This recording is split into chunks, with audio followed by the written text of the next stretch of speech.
Good morning, guys. So, today we're going to be deer hunting.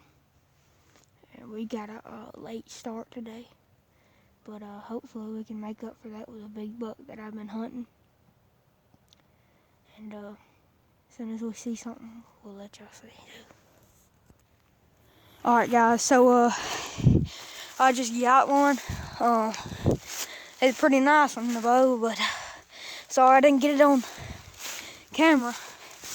A dog actually ran it by me, and I just shot it. I didn't have time to pull and turn the camera on, but